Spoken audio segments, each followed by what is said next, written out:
Welcome, welcome to Living and Loving Each Day. This is a podcast where we shine a light on inspiring guests who share their journeys, who share their insights, and their wisdom.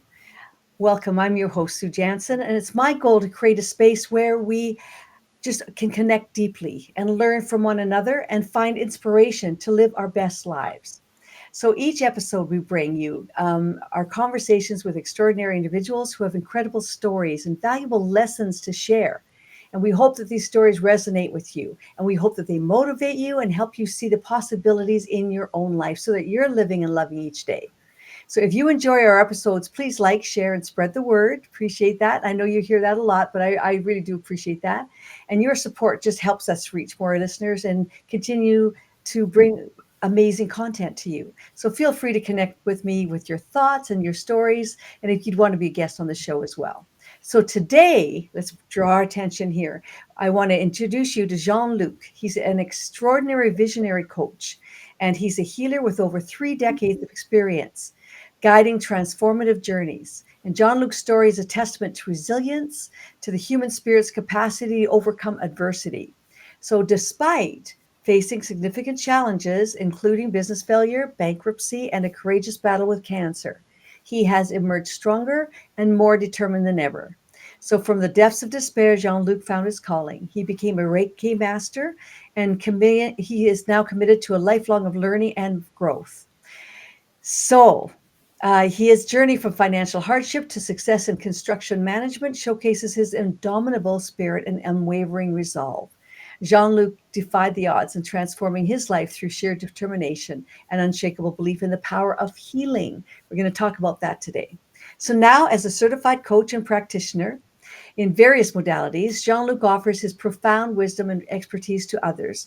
And I'm very proud to say you're my first guest of all of my 80 episodes so far that is from my hometown, Edmonton, Alberta, Canada. We're here together.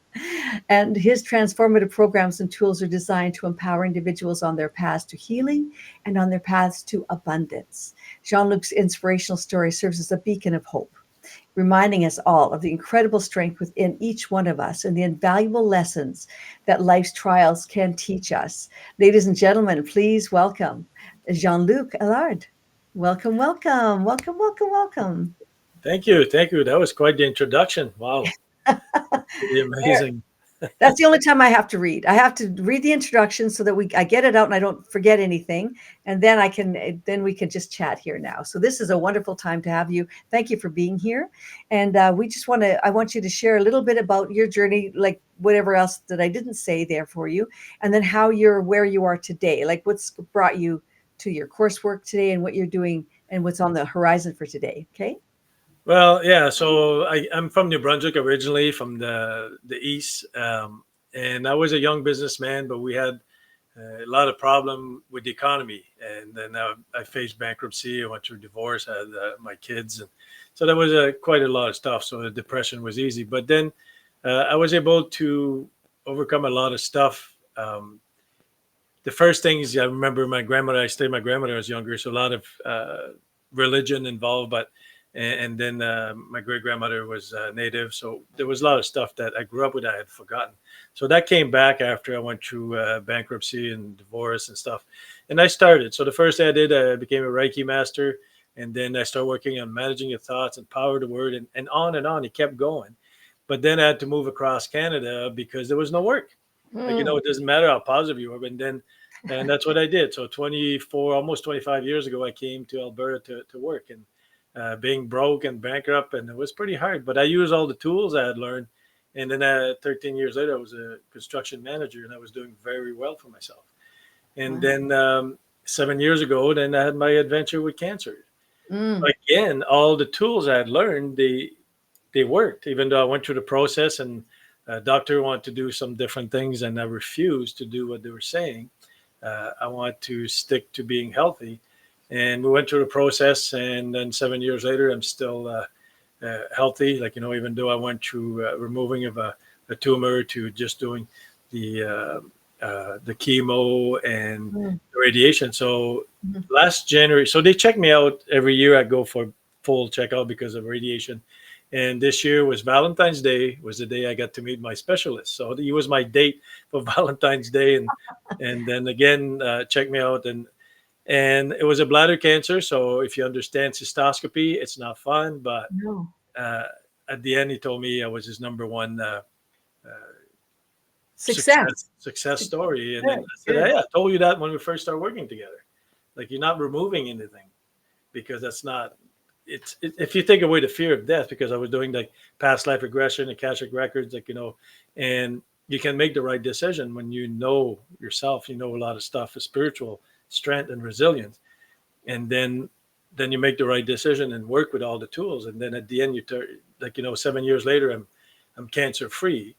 It's not Wow. just remission, it's just not there, and he keeps looking for it every Wow. year.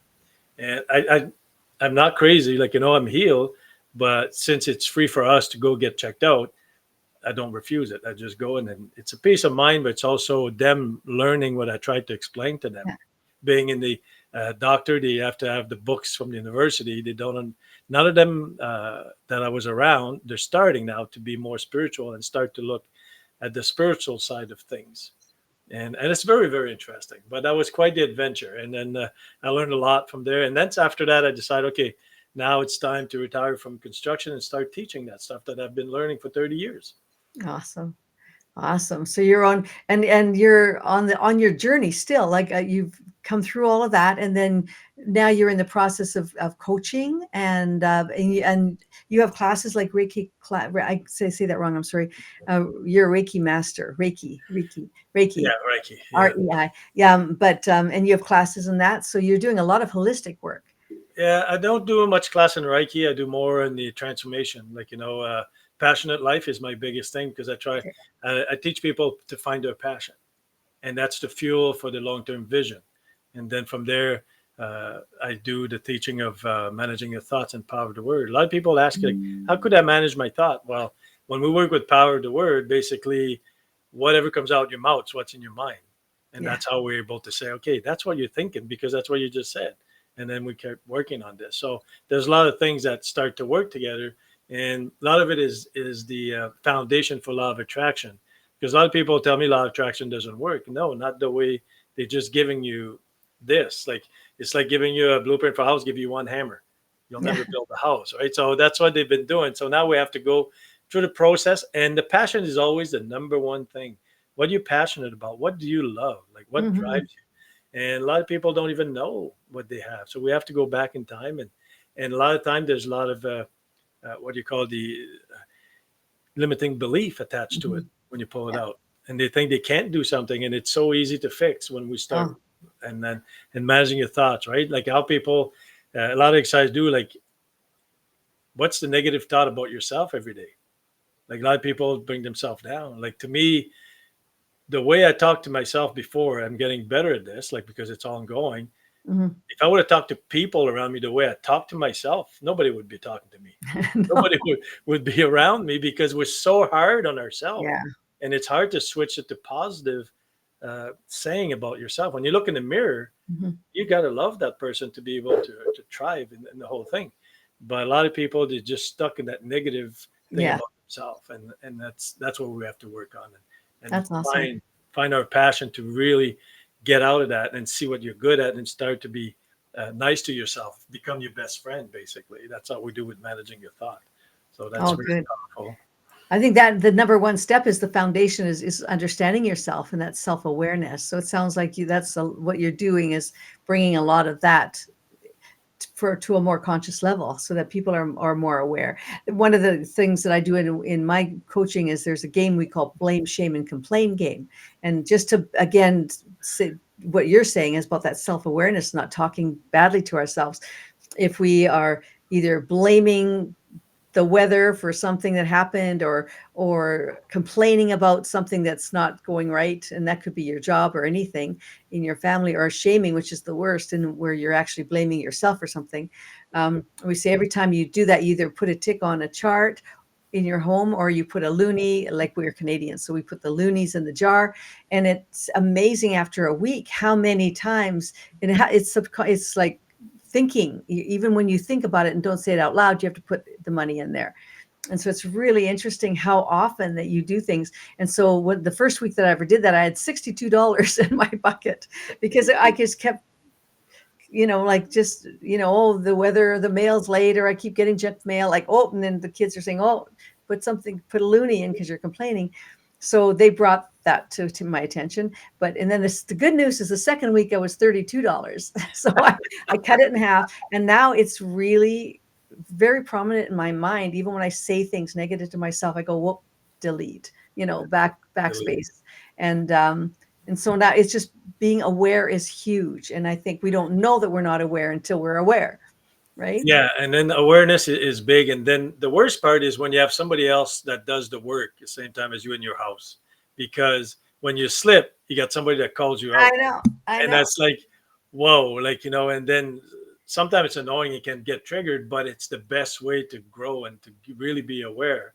And a lot of time if you're alone, like I live alone with two dogs, so I don't get feedback much, but I do have people come around a lot, but you you're aware more when the people call you that are in the same environment, they're working themselves, they can call you up on stuff like, why are Mhm. you saying this, you can't say this, like that's negative, or that's not constructive. Then you can, okay, then you got to stop and, oh, you're right. So now it's ongoing, like it's not, there's no magic pill, so you got to keep doing the work. You got to surround yourself with people that are in a similar like mindset.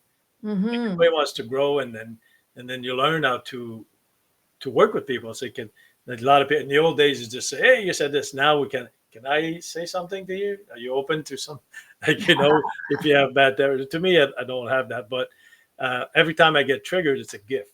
Yeah, Somebody says something and I kind of not get mad, but just like, hey, what? And okay, I'm triggered now. What's the gift? exactly. And people, Exactly. because I grew up French Canadian, so the bad temper was prevalent.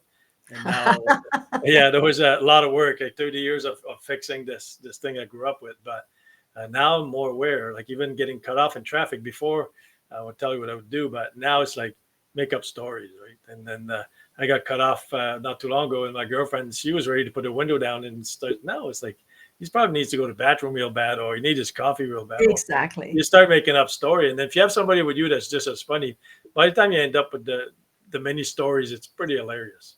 It's Instead very of funny. getting mad because you see all those videos of angry drivers, and Ooh, it's there's like, a lot of those. Those are a lot of those. yeah, But that's big. oh, so that's great. So then you do teach them on how to step back and just be very aware of your feelings and your thoughts, because our thoughts and emotions are coming, and they don't stop because we don't want them to stop, and we want to learn and grow from them. And I know that what you're saying about the challenges too, we can look at them as a different, not a negative, but something that, hey, I can learn from this. So it's just But taking a step back. yeah, you have to. So when you find your passion, you start building your visions of all area of your life, not just one. Like mine was just construction for a while. It's not. You have to have everything: your career, your health, your relationship, and your Mhm. spiritual side.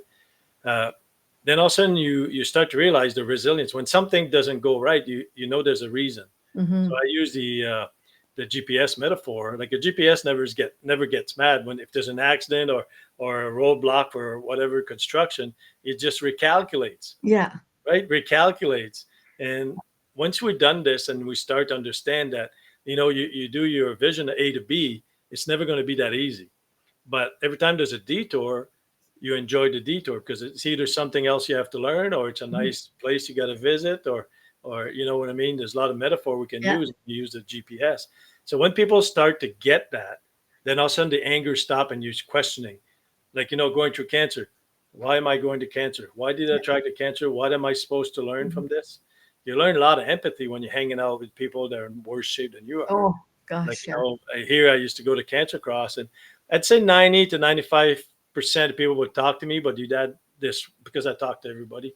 I like to talk a lot, but I try not to be invasive, but I like to chat and I'd say rarely would somebody turn away, but some would. And I Mm. understood that because go to pain, but Mhm. most people want to connect. So I heard so many stories about Mhm. going with the cancer patient, like I was going through my treatment. And when you go to a treatment, you have to go for a lot of blood tests in betweens. So then you're sitting there. It's like, why not talk to people, right? So I'm from small town in New Brunswick, and we used to talk to everybody. So even though you're in a big city, Edmonton is more of a blue collar, so they're more of a small town mentality. So everybody would talk to me and tell them their story, and Mhm. you learn a lot from listening. Mhm. Right? They want to share, and then learning how to heal and be there for them. Yeah. Listen, Well, that's what it's all about, is helping each other and helping each other up wherever we are and yes. growing. Yeah. No, I agree. I agree. So tell me a little bit more about what courses that you have coming up and that you want to let people know about. Well, right now I have my 8 week passionate life. So basically, what I have coming up, if you go to jeanlucalaire.com, so it's pretty easy. Uh, I have a workshop coming up on the 20th. I think it's at noon Pacific, which is 1 o'clock Mountain Time, our time. And it's about less than an hour, but it explained a lot of what I do and a couple of tools like it's called the grind and 3 little secret how to have more passionate life. And I have couple of freebies if you go on my uh, website, like say jeanlucalaire.com. It's my name. You don't hyphen, like you can't put a hyphen in the thing. It's and yeah, so we'll do that on the 20th. Explain exactly what I do, more detail, Good. and then after that we can have a chat. So anybody has more questions and stuff. So that's always fun. I love doing my little workshop. Give some tools away and give little gifts and get my message across what I do for helping Good. people. Awesome. No, that sounds wonderful. So everybody make sure that you see his name there on your screen. It's also in the description of the show notes. So he'll find him there as well. So John, look, any last kind of like what's just pumping you up right now? Like something that's really super exciting that you just want to share before we go. Well, I always look forward to the webinar, the workshop. But the thing is, what I love the most is give people resilience. That that they start to know that everything's gonna be fine. You know, and not just every time a little negative happen, turn it into uh, constructive. Right? We're all here to learn stuff, and sometimes we have to go through a little bit of rough time to enjoy the good time. And that's the thing that Exactly. I want everybody to know. There is hope out there, and there's Yeah. resilience build up, and you're worth it. Everybody's worth it. We're all Yeah. great souls, and people forget sometimes that we're all part of the universe. Our soul is the little diamond in all of us.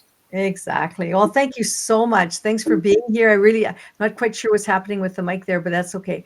But thank you so much for being here. And I just, I hope everybody enjoyed just did a little snippet. That's all I do. I do my TEDx model. Here's 20 minutes where we just kind of introduce you to great people and give you the tools and the opportunity to hook up with them again. So make sure you check those show notes and check out Jean-Luc here in Alberta, Canada, which is the best place in the world to be, we think.